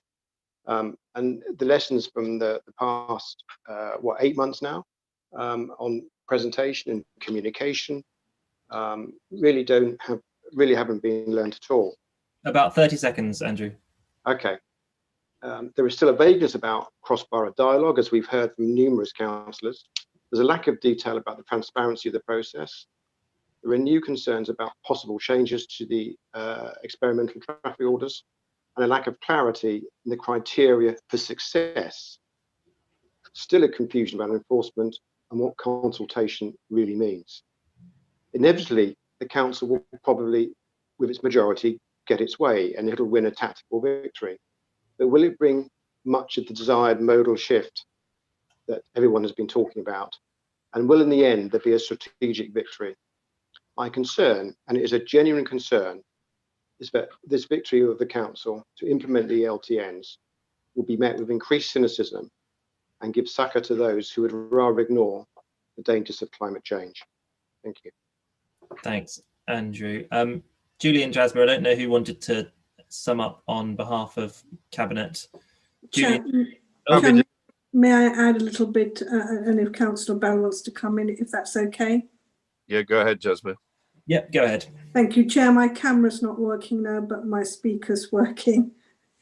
I just wanted to reassure residents, businesses and councillors that we want their views and we will listen, and views will be taken into account at the point when final decisions are made. Experimental orders, Chair, don't mean no consultation. We are in the middle of a consultation period where nothing is off the table in terms of the future of these schemes. The interim assessments that we have considered are part of this, and we have demonstrated that we are committed to looking at evidence and feedback and making changes as a result. And we don't yet have the depth and the range of the empirical data that we will have at the end of the trial period. So these assessments are not in depth at this stage, and we will be undertaken further down the line. Because it's an experimental order, Chair, we can make changes from issues arising during this consultation period, and this engagement will help us to capture and identify if new systems need to be in place to improve how the LTNs operate. We can explore new options to support residents, businesses and councillors. Only after the impacts have been fully assessed will decisions be taken. As I said earlier, Chair, we will be setting up focus groups with the residents, businesses and other stakeholders to engage with us. We want businesses to engage with us, and all this information collated will be taken into account when reaching a final decision. The purpose of the experimental order is to check there are no significant issues that may require urgent action or modification. Chair, the decision will be taken on the evidence collected. Thank you.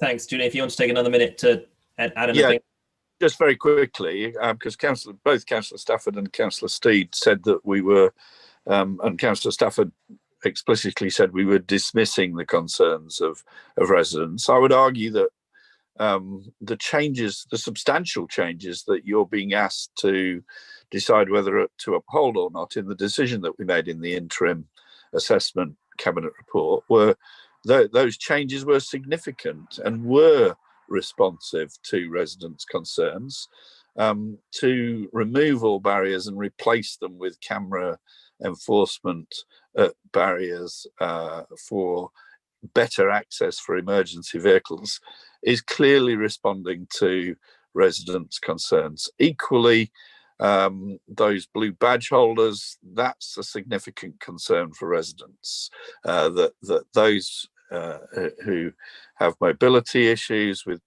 have blue badges have not been able to get around as they might like. So again, we've listened and we've made those significant changes. So that I believe does show that we are prepared to make changes. We're prepared to adapt the experimental traffic orders as we go forward, and there is the option which we keep on the table to scrap them all together as well. So you know, I hope that the changes that we've made in the interim assessment will show to people that we are prepared to make changes. Thanks, Councillor Bell. So that ends that first part of the meeting. So I would ask now Julian and Jasbir leave the call. as we would ordinarily ask them to leave the room, just so that we can discuss in kind of outside their glare, so we can't see them glaring at us if we criticise them or otherwise. So I'm aware that it is 20 to 9 already, so if members can keep their contributions in the debate succinct and to the point. And I would again remind everyone that we're discussing a specific report from December, which has specific decisions, and not kind of whether we agree with them or not. I can still see Jasbir, so I shall waffle on a little. I think she may have gone now. We may agree or disagree with the June report, but it is the decisions in the December report that we have to decide whether to refer back or to uphold. Councillor Crawford, I saw your message in the chat that you would like to speak first, and then I've got Councillors Ball and Rice. Thank you, Chair. I'll be brief. I am slightly surprised that we've got through most of this discussion without having a detailed look at the changes and the feasibility of them being implemented, particularly the timelines that have been discussed and the knock-on effect of those. I wanted to make 3 points. The first is I don't think anyone is disagreeing with the broad consensus that this could have been handled better, and that there are significant issues with LTNs in a large number of places. We've got some difficulties to resolve, and indeed some of these changes that we've talked about in terms of going to camera-based enforcement and very welcome exemptions for blue badge holders, although there is still some work to be done around that, I think, as we've heard discussed tonight, would be useful to move this on. Secondly, again, as I think it was Councillor Steed who mentioned it in his summing up, but it reflected the contributions of a lot of councillors. I don't think most of my colleagues would consider trying to tackle climate change is particularly controversial, which is progress of a sort, given how long we've been in discussions and talked about various means of implementing these changes. The differences between both politicians and residents are about how you manage to do that, what is an effective way of doing this, and where that crosses the line between what could be considered a draconian action and a proportionate response. And it's clear that we've not satisfied everybody, or indeed anybody, judging by my inbox on some days. And thirdly, then, I would support the cabinet changes that are being introduced on the proviso that there remains the type of consultation that Councillors Bell and Anand have spoken about, and that it is genuinely a two-way process, and that there is genuinely no decision already made about the future of any of these schemes. That's what I've been told privately, that everything is still on the table, and I suspect this is not going to be the last time that we as this committee look into these issues. I said I'd be brief, so I'll leave it there, Chair, because you might think I've exhausted my time already. Thank you. Thanks, Dan. Councillor Ball. Thank you, Chair. We've discussed a great many difficulties with the LTN assessment, but I will just, in the interest of being brief, I'll confine myself to just 2 of the biggest outstanding problems. Firstly, the LTNs are causing a great deal of traffic congestion and pollution along the boundary roads. This traffic is still stubbornly refusing to evaporate as the months go on and on. This is causing a great deal of ongoing harm to residents and making many residents very angry, as Councillor Steed said. Secondly, Cabinet have decided to go ahead and implement new LTNs when the initial LTNs are not proven to be successful, do not have clear criteria for what success would look like, and are in fact showing themselves to be very unpopular with residents, according to the emails received and commonplace responses. So if we as a committee and as the broader scrutiny function within Ealing Council are to be true to ourselves, we should send this report back, as Cabinet have rejected that crucial recommendation that we made in pre-scrutiny. Thanks, John. Councillor Rice. And thank you, Chair. Yes, we have very much been rushed into the actual introduction of LTNs in the very beginning, and it really wasn't our fault. That was really the way the government were pushing us. That was the circumstances we found ourselves under, and it's really no surprise that there have been problems along the way, and that, I mean, there have been a lot of faults and failures along the way. One thing that does come to my mind when it comes to something that was lacking was that we have put the cameras in now. That is costing us money. That funding is fortunately, even though we wouldn't have had the money from the original budget, it's come from the local implementation plan, and so there is actually funding to pay for those cameras. But could we have perhaps foreseen the need for those cameras in the first place? Considering the fact that we know from the Metropolitan Police Service that they say the Pan London services don't carry the keys for the bollards, that we've known from the London Ambulance Service that it perhaps isn't always practical to carry keys or even to pause the journey in order to unlock bollards. Maybe we could have foreseen the circumstances where we would have needed the cameras, but as I say, we funded them out of money that came later. So, I mean, would we have actually known in advance? We don't know. There's a lot we need to learn from. There's a lot that we can't actually work out how we would have done things differently, perhaps necessarily, but there's a lot that we can learn from.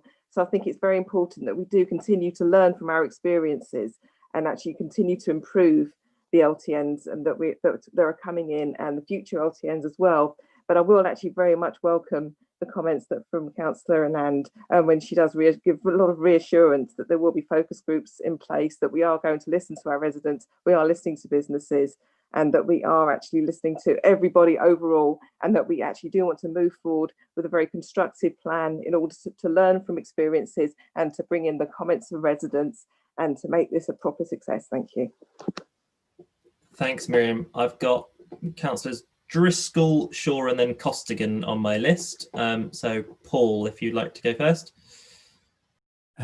Thank you. I'll try and go through some of the call-in reasons. So to fully consider congestion, well, that was in the annex to the Cabinet report, and it was explained there about the limitations.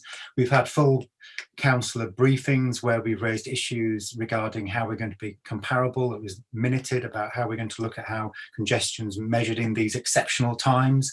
So all the things and points have been considered that were not in a typical time of measuring road traffic. So that's been mentioned to officers, and we've asked officers to look at that. Air pollution is often cited.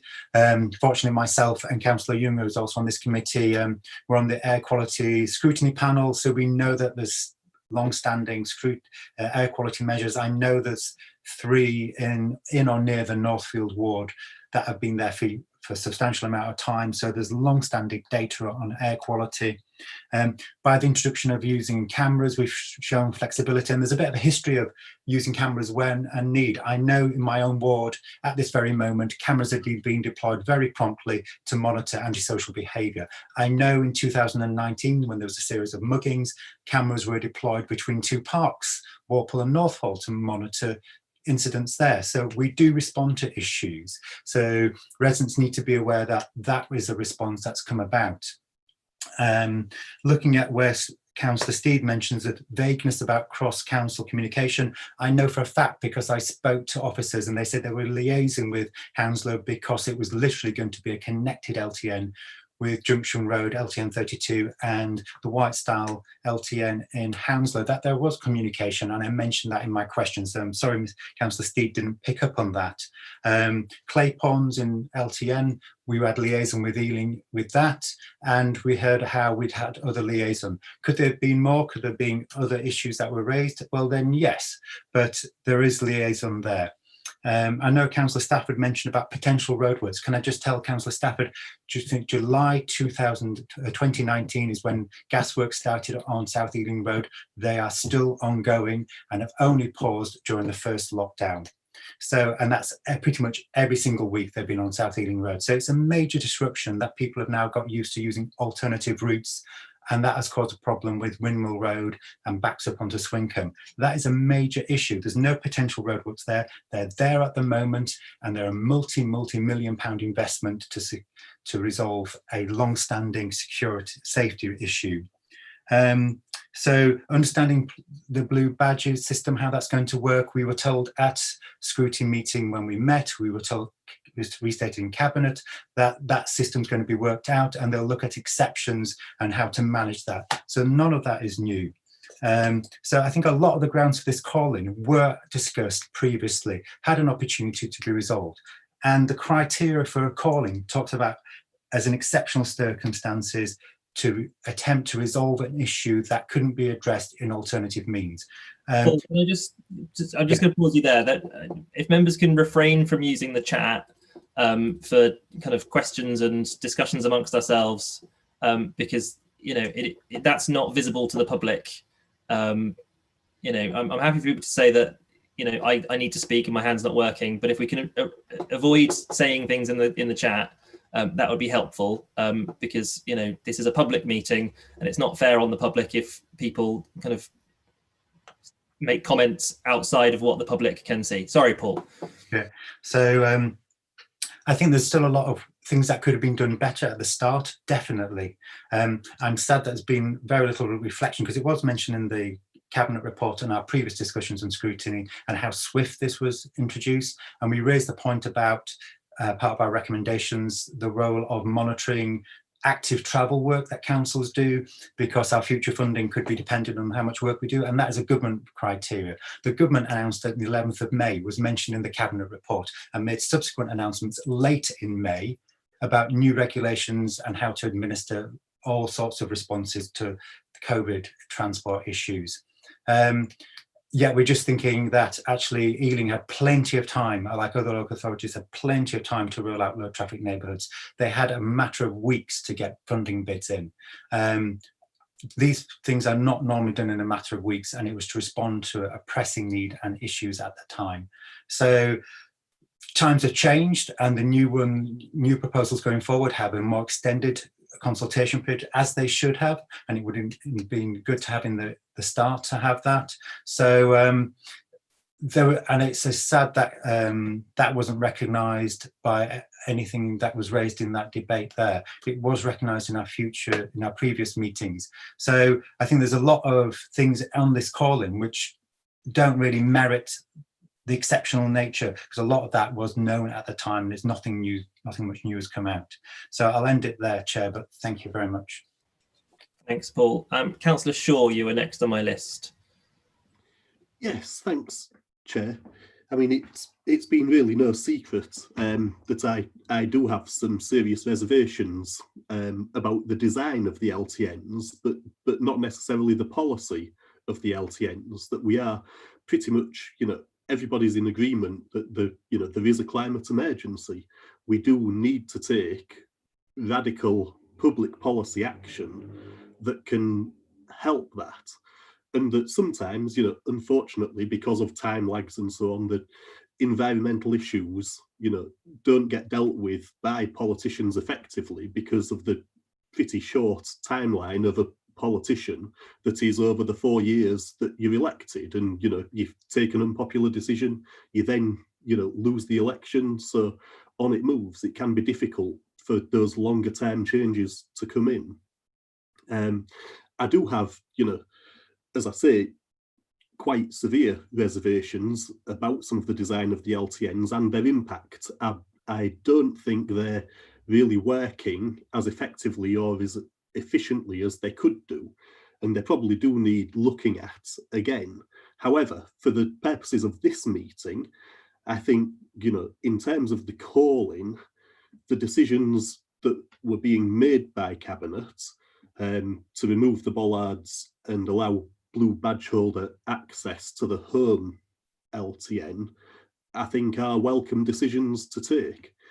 I do also think that actually, if this committee was to refer it back to the Cabinet, we only prolong the trial. period. You know, Councillor Bell did sort of mention that it would then need to go back. It'll extend by at least another 6 or 8 weeks, effectively, the trial period, as opposed to cracking on with it and going as we are. And I was, you know, relieved to hear, you know, I did mention it at the December meeting about the recommendation that LTNs can be removed altogether at the end of the trial if we think they're not being effective. What we really need is the data. You know, again, now I think there are concerns over the data that will be available because of the lockdown period and so on, and then it'll be about how we emerge out of that. However, you know, until we really have that empirical data, I don't think we can take a really good sort of public policy decision. So, you know, while removing the LTNs altogether does stay on the table, I think, you know, we do need to look at it in the round and on the emergence and the return to the new sort of normalcy, as I mentioned in my questions, and where we are now. So I can't see really that this is something that we refer back to Cabinet. I think we need to crack on, get the trial completed, you know, keep those reservations and be willing to respond where needed in terms of changing design if we can see that it's not working. Thanks, Councillor Shaw. And Councillor Costigan was the only remaining hand for now. So if others do want to contribute in the debate, please put your hands up now. Councillor Costigan. Thanks, Chair. Yeah, I mean, there's, you know, people who love LTNs and, you know, they've changed their lives. They think they're, you know, a really great idea. And there is people who equally feel just as strongly that they are destroying their lives almost. There's very strong feelings, I think, on both sides. So we do have to think very carefully about making these kind of decisions. However, I do think some of what Councillor Shaw just outlined in terms of the specifics of this report that's been called in tonight. Some of you know, the main decisions in this report are about hopefully improving the LTNs so that they might work for everyone, or at least for most people. So I'm not convinced that actually agreeing to refer back these specific decisions is the right thing. However, I do still have concerns, and you know, I sympathised with the points raised by Councillor Crawford at the beginning of this debate. I still do have concerns about, you know, some of the issues that have arisen and how they have been implemented, and I think we're quite far from them being perfect or ideal at this stage. And I think Councillor Crawford did propose that we don't refer this back to Cabinet, but that we add, I think he said, a proviso that, you know, there is proper consultation going forward. I think there is the possibility that we can send comments back to Cabinet. So perhaps we could take Councillor Crawford's proposal and suggest that there is a clear framework for future decision making on the LTNs. And I think, you know, particularly I would want to say that we give that framework for decision making includes how we will give appropriate weight to resident feedback, because I think it's hugely important that we're seen to listen to residents' feedback. So you know, that's what I would propose that we would do at this stage, Chair.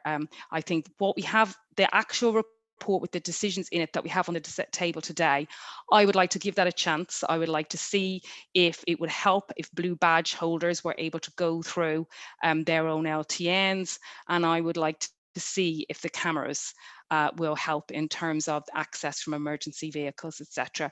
So I'd like to give those particular decisions a chance, but I think the broader issue of LTNs, I would suggest that we take Councillor Crawford's idea on board and put forward comments along with this. Thank you. Thanks, Councillor Gosson. It's going to make the voting in a little while a bit more complicated if we do that, but I think it's a sensible suggestion, and we can work out how best to approach that. Councillor Woodruff. Yeah, thank you, Chair. Yeah, I just want to I mean, I would have quite a lot to say about how it was originally started. I think there's it was not our greatest moment, and certainly not the government's greatest moment either. But that's in the past. I think really we need to get on with this trial as soon as possible. I mean, if we delay it, all we're going to do is keep delaying it and delaying it. I think that's a mistake.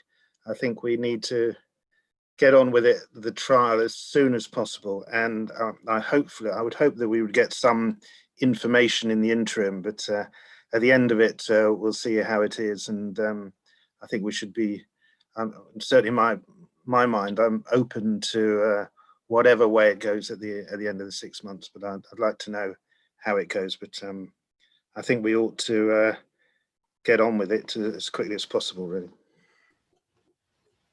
Thank you. I can't see any further hands up.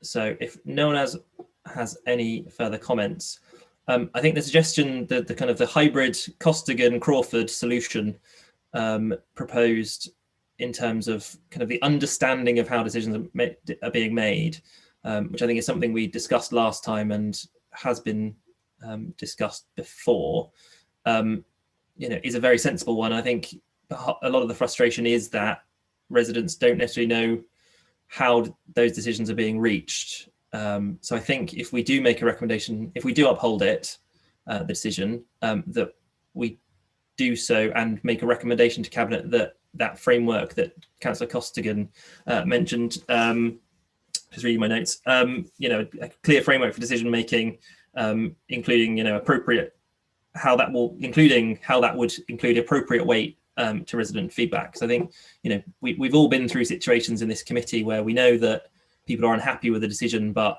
the decision in some ways, often particularly on budget grounds, needs to be made because the council is stretched.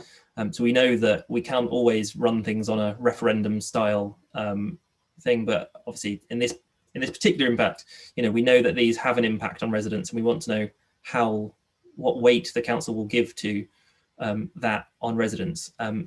So I think that's probably a fair recommendation for us to make if we uphold the decision, unless anyone thinks that is not something we should do if we uphold the decision. Just trying to make our own decision making very clear here. So Councillor Driscoll, you wanted to comment on that recommendation or possible recommendation?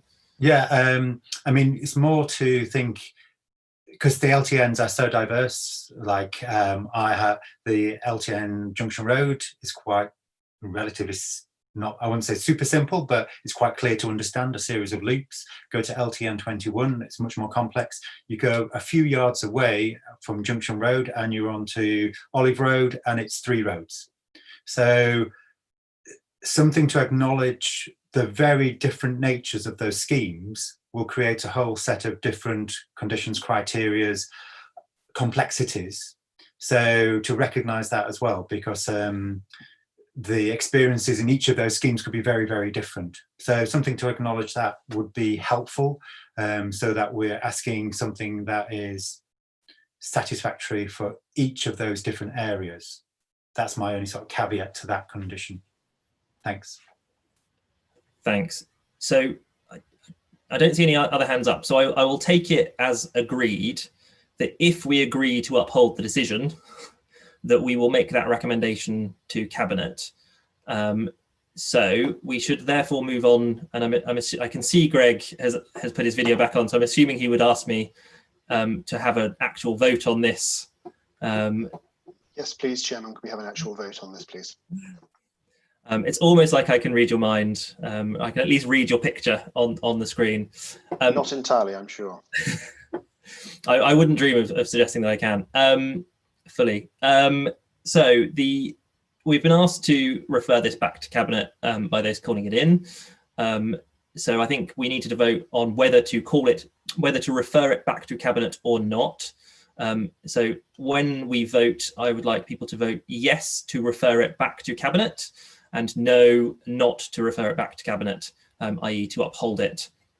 And as I said, if we do vote to uphold it, i.e. a majority no, then we will also send to Cabinet a recommendation that they publish a clear framework for decision making, demonstrating how they will give appropriate weight to resident feedback, and as Councillor Driscoll says, taking into account the differences between the LTNs. So I think we can, I don't think I need to press anything to go straight to the vote.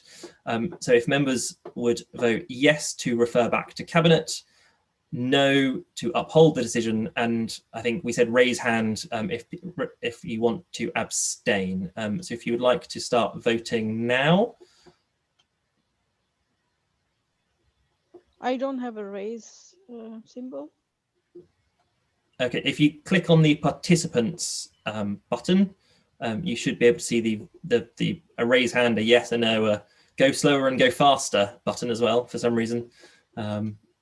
And I don't know, Sam, how do? Oh, I haven't got anything.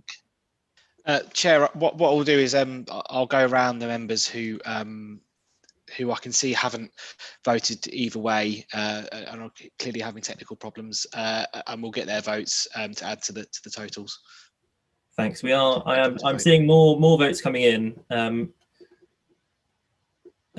I know we have a number of members who are not full members of the committee. So obviously, if you could avoid confusing me by casting a vote entirely, that would be helpful. Sorry, Chair, can you just say again, what is this vote for? So yes to refer back to Cabinet, and no to uphold the decision that Cabinet made. I'm sorry, Chair, my vote has actually disappeared twice. Is that supposed to happen? I don't know if Sam can clarify. No, it's not supposed to happen. So, Chair, it looks like we've got, right, I'll read out the names of those who voted in different ways. Would that help? And then I will then go through those who haven't managed to vote, and they can tell us how they voted, and then we will get a total and announce the results. Does that make sense, Chair? Yeah, please do. Yeah. I think some are disappearing as they kind of expire. Okay.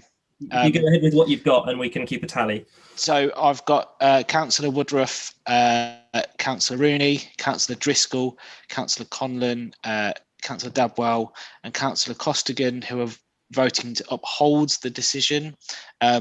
Councillor Dubrovska is the only member at the moment who is voting to send the decision back to Cabinet.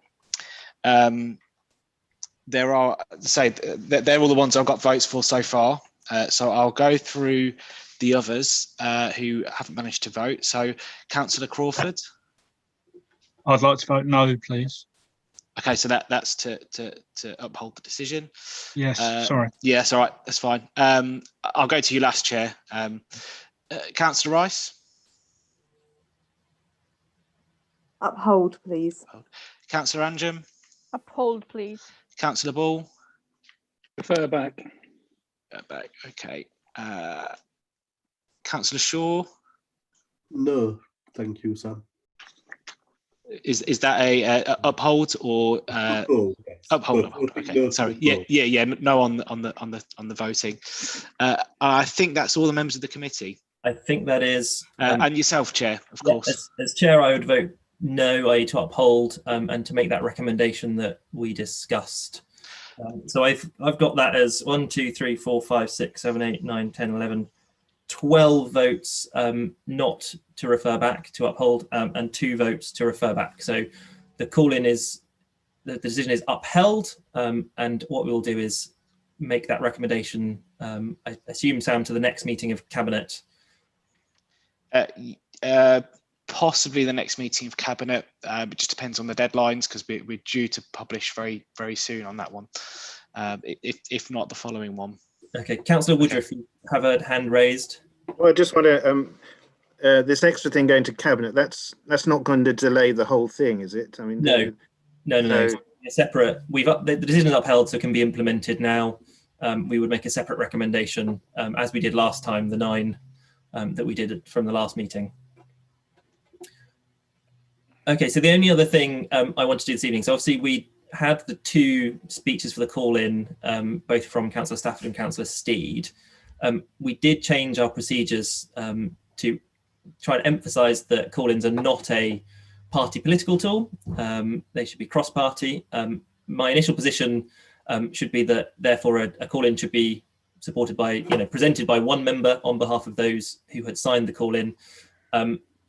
Obviously discussed with Councillor Ball and kind of allowed this evening Councillor Steed to come back on it, and really wanted members' feedback on which way is what we wanted to do, because we did discuss the procedure but not the technicalities of how we would conduct the meeting.